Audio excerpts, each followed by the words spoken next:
একটাই কথা বলবো প্রভু জগন্নাথের কাছে, যে সবাই যেন নিরোগ ও সুস্থভাবে বাকি জীবনটা আমরা শান্তিতে কাটাতে পারি এবং পশ্চিমবাংলার মা মাটি মানুষের জননেত্রী মমতা বন্দ্যোপাধ্যায়ের উন্নয়ন যেন বাংলার ঘরে ঘরে পৌঁছে যায়।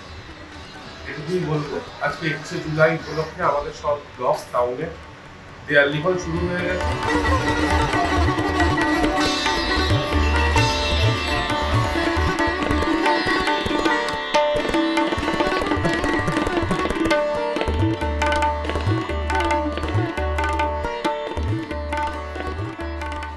ডাউনলোড করুন এই সময় অ্যাপ iOS ও অ্যান্ড্রয়েডের জন্য।